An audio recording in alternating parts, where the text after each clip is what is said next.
لله رب العالمين وبه نستعين على أمور الدنيا والدين ومركليو برنامجكني حكرورسي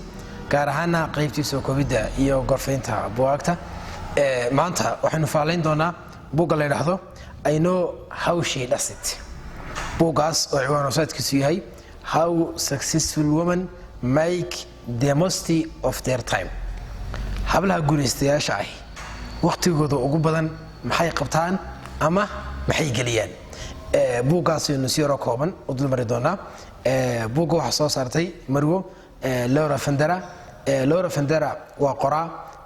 iyo aqoonyahanad ku takhasustay oo wax ka qorta aqoonta la xiriirta waqtiga iyo maareyntiisa iyo sida looga faa'iideysto waqtiga waxay ka qortay buug kala duwan ilaa inta aan ka arkay waxa kamid ah buugga la yiraahdo Off the Clock iyo buug kale isna la yiraahdo What the most successful people do before breakfast labada buug baa kamid ah buugta ay ka qortay waqtiga iyo waxyaabaha la midka la xiriira buugga waxay soo saartay sanadkii 2015 bal waxaan isku diiday doonaa marka fikradda guud ee uu buuggu gudbinayo inaan si yar kooban u tilmaamo ama aan mataqaanay idinku soo gudbiyo buuggu fikradda ku duulay waxa weeyaan hablaha guuleystay ama si guud dadku waqtiga ugu badan maxay galiyaan ama maxay qabtaan xagee diiradda saaraan ama maxay u badan yihiin quraayadu waxay leedahay dhowr qodob ayaa ugu muhiimsan waxyaabaha guuleystayaasha gaar ahaan habluhu ay xooga saaraan ama inta badan ku mashquulsan yihiin ee waqtigooda ay galiyaan qodobka koowaad dadka guuleystayaasha ama hablaha guuleystayaasha ay ku mashquulsan yihiin waxa kamid ah waqtigooda waxa uu qaybiyaan qaybo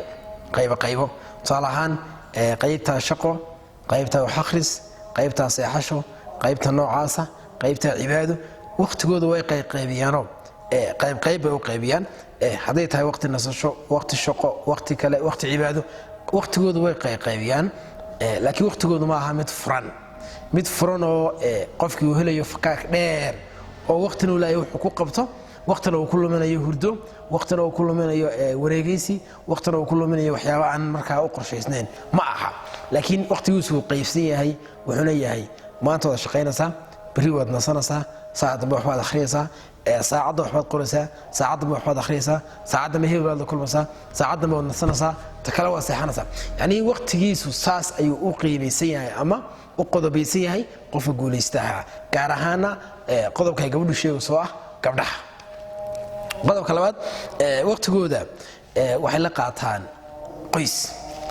qoyska marka ay la qaadanayaan waxay la qaataan waqti macna leh يعني qoyska markay la qaadanayaan waqtiga qoyska la qaadanayaan macno ay u yeelaan waxaynu ka wadnaa tusaale kooban hadii qofku uu waqti la qaato qoyskiisa sida hooyadii aabihii carruurtiisa iyo waxyaabaha la midka cidda u dhow qaraabadiisa hadii waqti la qaato waqtigeena uu ka dhigo mid bila faa'iido ah oo dadkii la qaadanay waxna uu ku kordhinayn iyaguna waxba ku kordhinayn ayna isku farxayn ayna waxyaabo badan wadaageen waqtigaas mid macna leh yani lama oranayo laakiin waxa weeye mid marka iyaguna ay raali ka yihiin isaguna uu ka raali ka yahay waqtiga wada qaataa baa la oranaya waa ka dhaxeeya yani qofku qoyskiisa iyo dadka u dhow waqtiga wada qaadanayo qodobka lagu xigo waxa weeye shaqada guriga laga qabto habluhu wax fudud kama soo qaada yani shaqeero fududoo sidan iyo sida la oran karo kama soo qaadan laakiin waxa ka dhigaan shaqo ma taqaanay yani u taala markay qabanayaan ay si fudud oo sahlan oo qaban karaan laakiin marka hore ma dheersadaan markay dheelsan waayaan ay qabanayaan shaqadii waxa la noqonaysaa shaqo fudud oo waqti yar oo kooban ay ku qabtaan ayna kaga bogtaan bay noqonaysaa qodobka lagu waxa weyn waxay qorsheeyeen waqtigooda qorshe u leeyahay oo qorshe ayay ku socdaan laakiin ma aha mid bila qorshe waqtiga duu yahay mid bila qorshe qofkana waqtigu ka dhacaa sidoo kale dadka iyo cidda ku xeeran waxba kama faa'iideysto marka waxay leedahay hablaha guuleystayaashu waqtigoodu waa mid qorsheysan waa mid meel ka dhaqaaqa meel ku dhamaada waxna ay qabtaan waxna ay qaban marka waa mid almost qorsheysan qorshahaasina uu yahay mid iyagii wax u tarayo noloshoodii dhisaya qodobka ugu dambeeya soo koobay haween inta badan hablaha guuleystayaashii ma jecla guurka waxa leedahay qorayaashu haddii guurka inta badan hablaha guuleystayaasha ama guuleysta ama nolosha meel ka gaara inta badan weeye marka say u cabirayso inta badan ma jecla guurka guurku kuma badna xiriirka guurku ku yaryahay aad buu kooban yahay marka waa saambal kale ama calaamad kale oo lagu diidi karo laguna raaci karo marka qofku sidoo arko ayay ku xirantay marka iyadoo waxay leedahay hablaha guulaystayaashu yacni kuma badna guurka haddii marka gabadha ay guursatana waa dhifdhif yar oo kooban weyn laakiin inta badan hablaha guulaysta guurka aad bay ugu yaryihiin taasina qof iyo aragtidii baanu daynaynaa waaqaca aynu joognana bal aynu ku tijaabino Soomaalidu sida ay tahay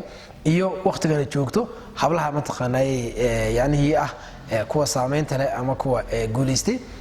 iyo halkii kala taagay guurku taana idinka sheegi doona marka si guud buugu dhowrka qodob uu ka warramaya aragtidu waxay tahay in waqtiga la faa'iideysto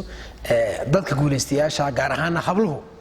waqtigooda waxay geliyaan wax ku saabsan noloshooda iyo waqtigooda dhisaya ay geliyaan laakiin ma geliyaan waxaan iyaga iyo dadka kale midna aan anfacayn